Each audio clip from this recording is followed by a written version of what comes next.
Hello everyone. Today I will recap Race to Witch Mountain, 2009. Sit back and enjoy. Ahead are spoilers. A ship from outer space pushes through Earth's atmosphere, but our government's computer scans pick it up. This thing fell somewhere in the Las Vegas desert, and two men in black coats are on their way to get it. Burke, an earnest man, is in charge, with two others following close behind. A taxi is being driven by a man named Jack Bruno. He is stuck in traffic in Las Vegas when two men dressed as stormtroopers get in the backseat. They are not amused. He doesn't want to hear their silly jokes right now. Burke and the people who work for him in the government are in the desert. They found where the spaceship crashed and the spacecraft itself, but no aliens. Even though the group's leader knows they aren't alone, our same taxi driver picks up another fare. This time, it's a pretty woman named Dr. Alex Friedman, who has never been to Vegas before. She is amazed by everything she sees. He drops her off at Planet Hollywood, which he calls the Nut Job Convention. There, she hears a talk about whether life is on other planets. He doesn't seem impressed, and she tells him he's welcome to stop by and listen because she likes skeptical people. After a long night of work, Jack goes home. He seems to live in an old, broken-down hotel that doesn't even have a pool that works.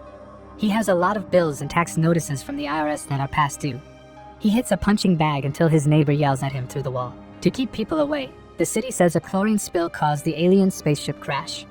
So they closed the road to keep people out of the area while they kept looking for clues about where the aliens might have gone. From the information they got at the crash site, they think there are two humanoid life forms, possibly a male and a female. Jack wants to do his job, but two big, pushy guys who work for a man named Mr. Wolff keep getting in his way. He sounds like an older boss who sent these two to try to get Jack to take on another job, even though Jack says he already told Mr. Wolff he wouldn't work for him anymore. After trying to scare Jack, he shows them his skills and knocks them around a bit. They leave with bruised egos and faces, but not before telling him they'll see him soon. As Jack finally pulls out of the parking lot, he looks in the rearview mirror and sees two blonde teens, Seth and Sarah, staring at him from the backseat. Something is different about them and how they talk, but they seem normal in other ways. Jack is a little scared by how they got into his car, but when they show him how much money they have, he agrees to give them a ride. The government still follows the alien siblings to a rest stop, where they break into a car and steal some clothes. With the help of cameras and satellite pictures, they could track the kids to a bus that took them to Las Vegas, where they got into Jack's taxi while he was distracted by Mr. Wolff's thugs. They don't have to wait long to figure out where Jack is going and join the chase. The teens knew immediately that they were being followed, but Jack didn't see it coming until the three black cars tried to make him crash. He's fighting them off as they close in on him at high speeds, but neither Jack Bruno nor the kids in the backseat are ordinary people. Seth decides to help, so his body vanishes, leaving him standing in the middle of the road with one of the black cars coming right at him. Instead of hurting this alien teen, it looks like the car ran into an invisible wall and stopped. Then, Sarah uses her alien telekinesis to make the taxi backwards so she can pick up her brother. Jack gets out of the car, thinking that his old boss, Mr. Wolff, is behind everything. He makes Burke and his helpers feel bad, even though they have been through a lot. He tells them that he said Wolff wasn't interested and told Frank and Marty he was done. Burke tells Jack that he's in too deep. On the road, Jack and his teenage passengers leave him behind. The three people keep going until they find a broken-down shack in the desert. They tell Jack they will soon be with family and give him a big tip. He feels terrible about how much they overpaid, so he goes inside to give them some of their money back. He knows right away that something is wrong. The kids are trying to find something on a strange device that Seth is carrying, but they are only putting him in danger by staying. But he still wants to follow them. Seth thinks he knows what they're looking for and has found it. Through a series of hidden doors, the teens and Jack go down a dark tunnel into an underground cave with lots of plants and some strange glowing things that look like eggs. Sarah reaches into one and pulls out an unknown device. It was clear that this was what they were looking for, and they had to get to it before someone else did. They hear a noise, and a human-like creature in a metal suit starts attacking them in the cave. It's not from Earth because it can shoot some energy ray that almost kills everyone. Jack saves the kids, and they get away just as the man is about to catch Jack in the device. As long as that alien keeps looking for them from his ship while scanning the ground below, they are not safe. Sarah and Seth tell Jack that this man's name is Syphon and that he is an assassin who won't stop until his job is done, which in this case is killing the two teens. Burke's team is still looking for Jack in his taxi. After this last big chase with the alien assassin, Jack is in the wrong place. Seth doesn't think they should trust him, but Sarah thinks he's a good person and they need his help. So Sarah and Seth tell Jack that they are not from this world, but he doesn't believe them at first. Even though he has seen a lot, he says they don't look like aliens. So Sara shows him how she can move things with her mind and tells him that humans could do the same thing if they learned to use their brains more. So even though Jack feels like he's in an episode of The Twilight Zone, he's getting used to it. Burke's team looks through the wreckage of Syphon's ship, which crashed into a train when he met the teens and Bruno for the last time.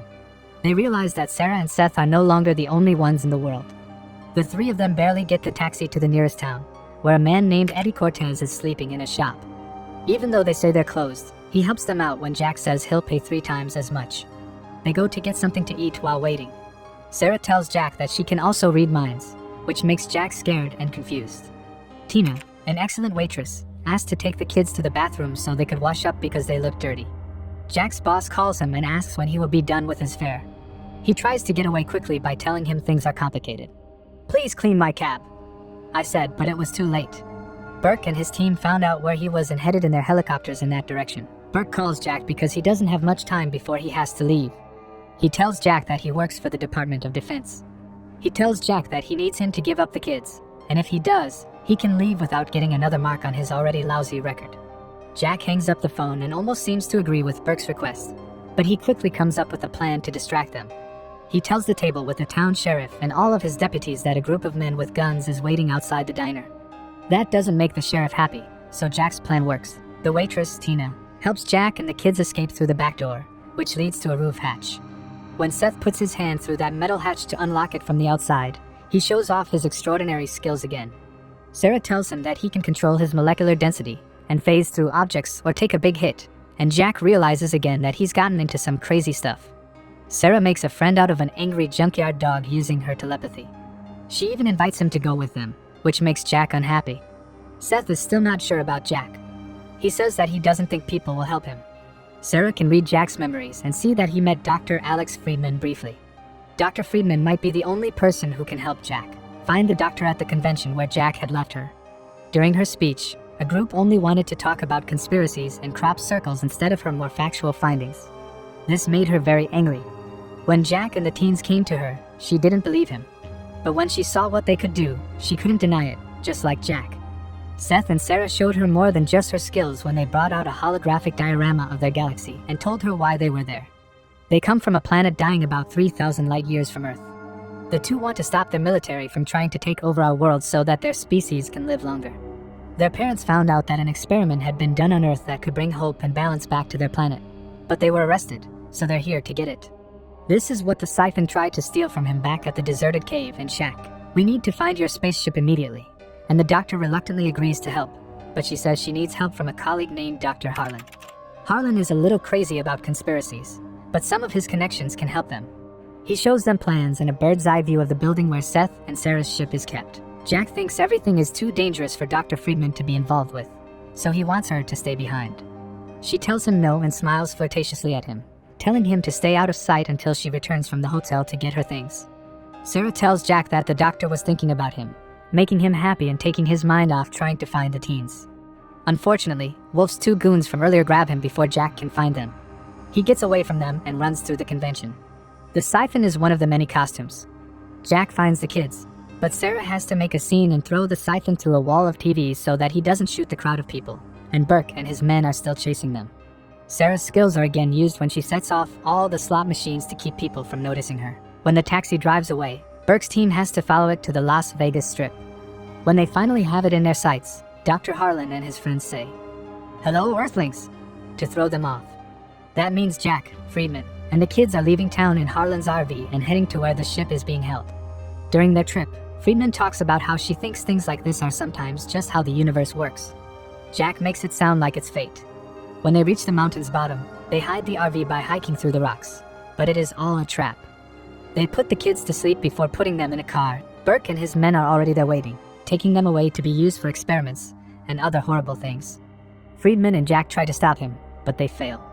Alex tries to explain that the kids are there in peace and that their mission is vital for the safety of Earth. But Burke doesn't listen and says they're in custody as US property. He was kind enough not to kill or arrest them, and he told 2 men to drive him down the mountain so they could leave. Jack and Alex made a plan on the spot to take over the car, which they did with a well-timed slap. Sara and Seth are in danger because Burke is preparing them for a test. His men, Pope and Matheson, seem hesitant and don't want to kill distant subjects, but Burke tells them to go ahead. Alex and Jack are climbing into the facility through a shaft. Their plan is excellent and easy. Find the kids and don't get caught. Sara and Seth can be seen in a white room, where they are safe but still sedated. A red alert siren goes off just as they are about to move. The Syphon is inside the building looking for the kids, while the guards and employees are busy with the Syphon. Jack and Alex get up and let the children go. Burke still pays attention to Seth and Sara, even though the Syphon is in the facility. They go to the ship, where Alex manages to get the crew to leave because Burke told them to. They give Seth and Sara enough time to start their boat, but then the Department of Defense shows up to stop them. The teens protect Alex and Jack with their superpowers, and when the Syphon comes back and starts shooting at everyone, the four of them run into the ship to escape. They make it through the facility and barely make it out, but they aren't out of danger yet because the Syphon is on board. Jack fights him off while the others are driving the ship, but Jack is no match for this alien assassin, so Seth comes to his aid. Together, they can beat him. Seth finally figures out that they can trust their taxi driver. Sara and Seth know they can't bring their human friend with them, so they drop him off at the RV and give him a device so they can find him again. They say their goodbyes with tears, and Sara asks Jack to take care of her dog at the junkyard. The two teens take their ship and fly off into the night. The movie ends here. Thanks for coming to watch. Please click the bell icon and like and subscribe to my channel so you never miss a new video.